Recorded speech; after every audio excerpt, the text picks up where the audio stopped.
Olá a todos!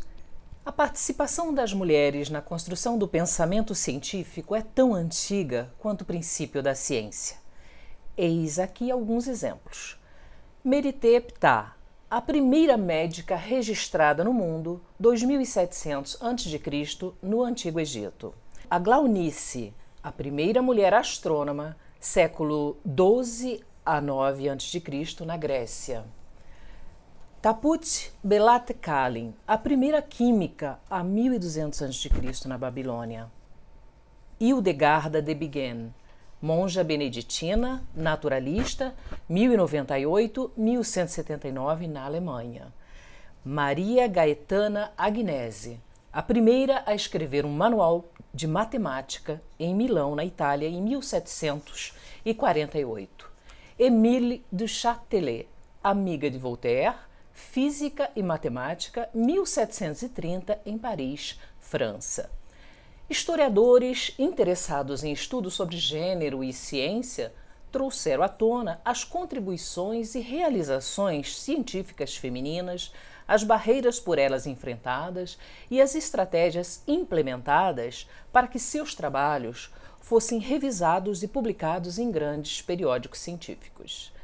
Durante a Idade Média, os conventos foram um importante lugar de educação para as mulheres e algumas dessas instituições forneceram oportunidades para que as mulheres mais tarde contribuíssem para a pesquisa acadêmica. Enquanto o século XI viu o surgimento das primeiras universidades, as mulheres foram, na maior parte, excluídas da educação universitária. Por outro lado, e apesar da imposição de papéis de gênero no século XVIII, as mulheres protagonizaram grandes avanços na ciência. No final do século XIX, a ascensão das mulheres às faculdades proporcionou empregos para mulheres cientistas e oportunidades de educação. Como já exemplifiquei, ao longo da história, o papel da mulher na ciência foi expressivo e suas contribuições científicas se manifestaram nas mais diversas áreas do conhecimento. A nossa convidada de hoje, Andréia Simone Stucchi de Camargo, possui bacharelado em Química e mestrado com ênfase em Química Inorgânica pela Unesp e doutorado em Ciências Física Aplicada pela Universidade de São Paulo. Atualmente é professora associada no Instituto de Física de São Carlos, é assessora do CNPq, IFAPESP, Fundect e CAPES e revisora de vários periódicos indexados. Em 2007, foi contemplada com o Prêmio L'Oréal for Women in Science Brasil e nomeada membro afiliado da Academia Brasileira de Ciências de 2008 a 2013. De 2016 a 2018, integrou o grupo de trabalho sobre questões de gênero ligado à Sociedade Brasileira de Física. Muito obrigada, professora Andréia, pela gentileza de aceitar estar aqui conosco hoje. Sinta-se à vontade. Obrigada, Zilda. É um prazer para mim. Então, muita coisa mudou para as mulheres na ciência. Que, especificamente? Olha, eu acho que, como você bem colocou aí, né, a partir do século XIX e até nos dias de hoje, a participação da mulher, não só na ciência, mas no mercado de trabalho em si, vem aumentando cada vez mais. Então, ainda nós estamos muito longe de ter uma situação ideal em que a participação seja igualitária de homens e mulheres na ciência, mas isso vem mudando, né? Nós estamos avançando para esse cenário que é desejável, então eu vejo com bons olhos o nosso futuro. Afinal, o que faz uma cientista? Uma cientista, assim como um cientista, são movidos pela curiosidade, né? Então, o que essas pessoas buscam é compreender o mundo de uma maneira menos mística, vamos dizer assim, e também menos dogmática, né? Nós procuramos evidências concretas através de teste de hipóteses, né, e olhando para diferentes alternativas no sentido de tentar compreender o mundo em que vivemos. Mas, além da pesquisa científica, nós que trabalhamos na universidade, porque ciência também pode ser feita fora da universidade, né? Nos institutos de pesquisa, nas indústrias também, né? Mas na academia, em particular, nós também temos a função importantíssima de educar pessoas. Então, educar jovens na ciência e também, é claro, participar da administração da nossa universidade. Perfeito. As memórias de infância lhe trazem algo assim que você vive nos dias de hoje? Por exemplo, você sempre sonhou em ser cientista desde criança? Eu acho que sim, Zilda. Quando eu era criança, eu me interessava muito pelas plantas, pelos insetos. Eu sempre fui muito de experimentar, né? De fazer experimentos e desenhar experimentos. E eu também sempre me destaquei no estudo das ciências naturais, da química, da física, da matemática. Então eu acho que isso realmente vem da infância, sim. Quando eu era pequena, eu gostava também de dar aula. Eu gostava de ser professora e como eu sou filha única, eu nem tenho muita memória disso, mas a minha avó contava que, sendo filha única, eu brincava sozinha. Então eu fazia vários papéis, eu fazia o papel da professora, do aluno e da diretora, e eu mudava as vozes à medida em que eu precisava interpretar diferentes personagens. Já é uma característica da mulher, né? Você se multiplicar. Pois é, versátil. Versátil. Como foi chegar até aqui? Como evoluiu a sua carreira? Existe mesmo essa luta de se destacar junto aos cientistas homens dentro dos laboratórios, nas universidades? Porque nós sabemos que o número de mulheres cientistas é bastante inferior ao de homens. Por quê? Como você bem colocou no início, na apresentação, eu trabalho numa área bem interdisciplinar, que é a área de materiais ópticos. E eu, na verdade, sou formada em Química e acabei fazendo carreira na Física, né? Justamente porque o nosso instituto aqui é extremamente interdisciplinar, é um ambiente que propicia e acomoda bem a pesquisa na área de materiais, como é o meu caso. Então, quanto à trajetória em si, para mim, há ganhos e perdas, eu diria, né? Sim. Então, por um lado, eu ganhei muito saindo da Química, vindo para a Física, aprendendo uma outra visão, uma outra maneira de fazer ciência, né? É um pouco diferente. E por outro lado, também eu enfrentei muitas dificuldades, mas que ao longo do tempo eu fui superando, né? Quanto ao reconhecimento, eu sinceramente não acho que isso deva ser o nosso objetivo principal, né? Mesmo porque o reconhecimento é escasso, né? Sim. A nossa trajetória é bastante árdua, quem faz ciência precisa se dedicar muito, né? Então, o reconhecimento não deve ser o objetivo, né? A gente não deve fazer ciência esperando prêmios ou reconhecimento, mas a gente deve fazer ciência por prazer, por responsabilidade e por preocupação com a educação e o progresso da humanidade. Mas ainda hoje é difícil esse convívio entre homens e mulheres, essa disputa existe mesmo dentro dos laboratórios. Especialmente nas áreas das ciências que nós chamamos de duras, né? As ciências exatas, as engenharias, a química, a física, a participação das mulheres é bastante reduzida em comparação com a dos homens, né? Então, justamente nisso que a gente trabalha para poder mudar esse cenário. Não existe porquê a gente ter essa disparidade. Existe, né, algum preconceito, mesmo porque os homens não estão tão acostumados com a maior presença das mulheres, mas isso, como eu disse, vem mudando muito, né? A conscientização de que a gente precisa dessa massa de pensamento feminino, ela tem crescido cada vez mais. Sim. Com a necessidade de conciliar a vida profissional com as responsabilidades da família, da casa, na vida de uma cientista, isso se torna mais difícil, né, devido às longas jornadas nos laboratórios. Isso causa conflito, algum atrito em casa, cobrança dos filhos, da família? Pois é, essa é justamente uma das razões que acabam afugentando um pouco as mulheres dos laboratórios, da ciência, dos laboratórios, né? E tudo mais, porque realmente a nossa jornada é pesada, né? Então, você acumula funções, né? Então, você tem que cuidar da pesquisa, dos alunos, dos orientados, né, e de tudo mais. E aí chega em casa e tem que se preocupar se tem jantar, o que você vai fazer, mas também tem aquele relatório para terminar, porque ia dar até hoje à noite. Então, primeiro eu dou o jantar, coloco as crianças na cama e depois trabalho até 2 horas da manhã. Isso é comum. Isso é comum, né? No meu cotidiano e também das minhas colegas, né? Sim. Então, a rotina, não vou dizer para você que é tranquila, porque realmente é árdua, mas compensa, né? Porque eu realmente faço o que eu gosto. O que você gosta. E quando você faz o que gosta, não é trabalho, não é esforço, né? Isso vem naturalmente. Então, sim, claro. Às vezes a gente tem que lidar com uma criança doente, né? E você tem que desmarcar os compromissos. E é por isso que é importante você ter um companheiro, ter uma apoio, estrutura, né, de apoio, sim, né, para que você consiga gerenciar tudo isso. Então, praticamente essa é a vida da cientista fora dos laboratórios. Sem dúvida. Uma coisa que é um pouco difícil é que eu, por exemplo, tenho viajado bastante, né, nessa altura da carreira, e isso é uma coisa que às vezes é um pouco difícil ficar longe dos filhos, né? Eles sentem isso, especialmente quando são menores, os meus são grandinhos já. Mas você perguntou se existia conflitos familiares por conta disso, né? Eu tenho a grande sorte de ser casado com um cientista também. Ah, isso já então ele compreende perfeitamente, né, as minhas necessidades e nós dividimos as tarefas 50-50. Né?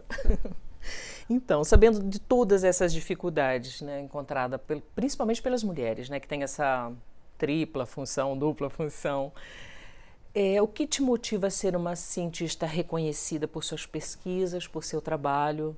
Alguma vez pensou em desistir? Desistir jamais, né?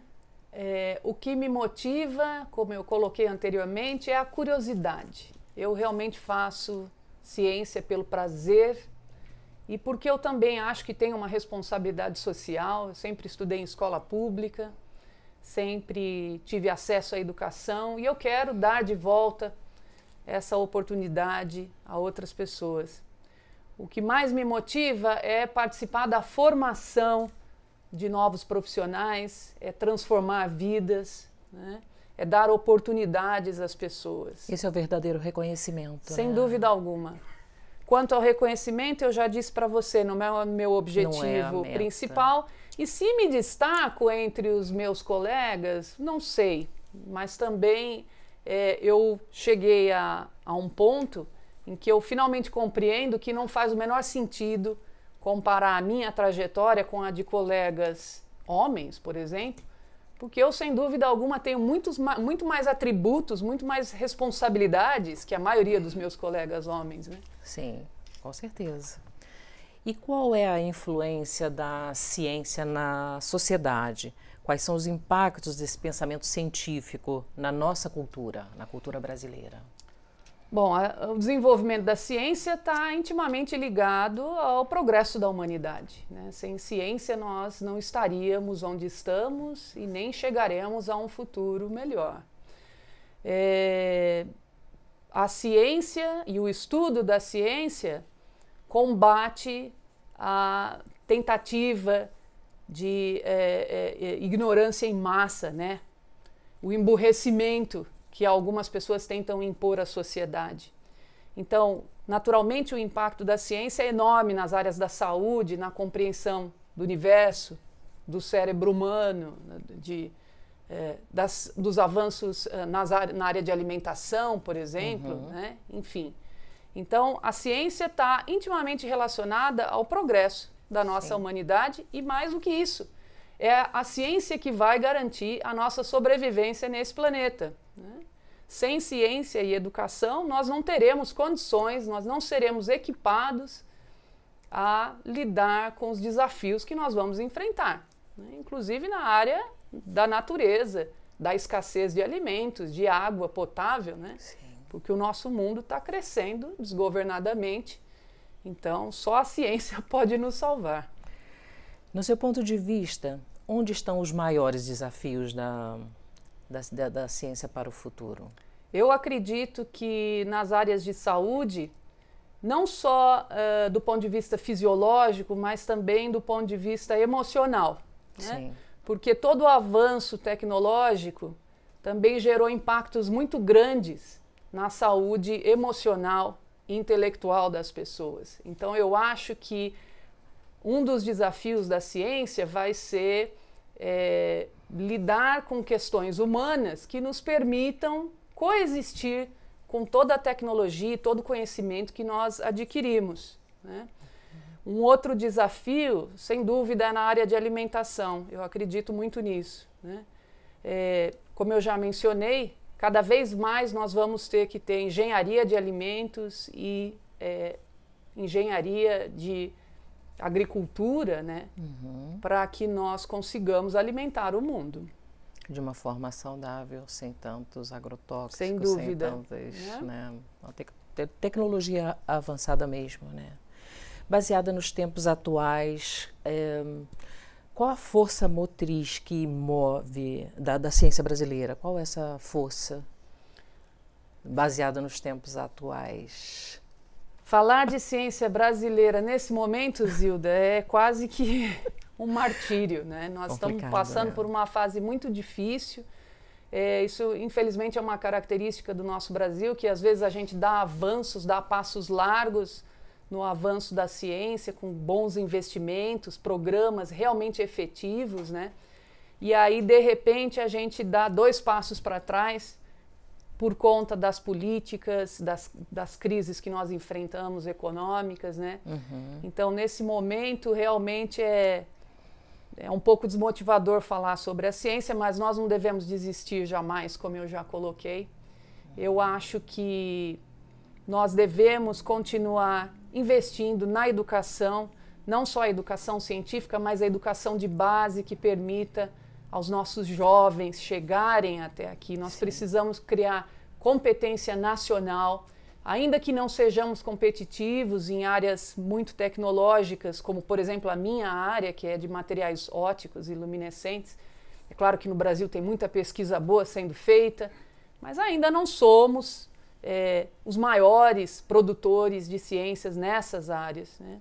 Ainda assim, nós temos que criar competência nacional e é por isso que é importante investir na juventude. Com certeza.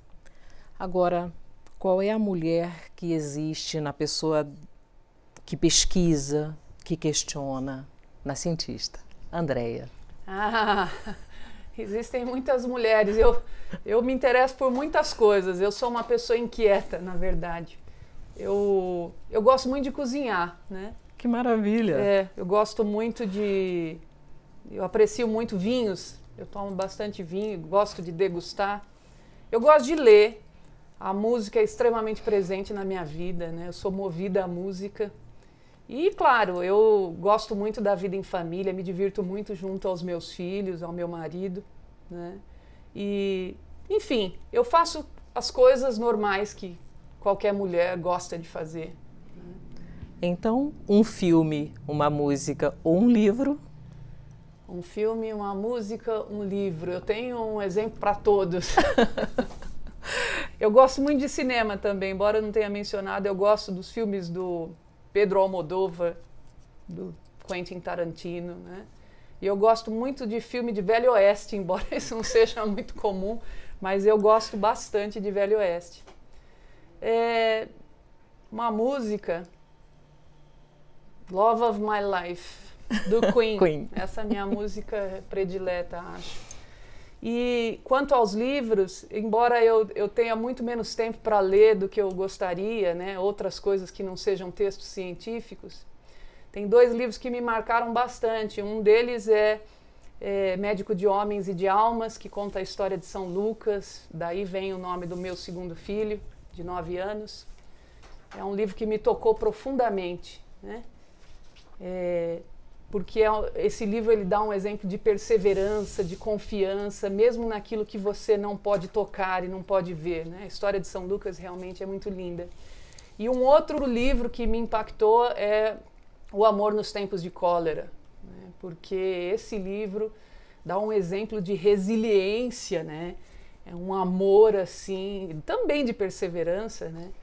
Que enfrentou muitas dificuldades, mas que perdurou por muito tempo. Então, são esses livros que eu recomendaria. Que maravilha!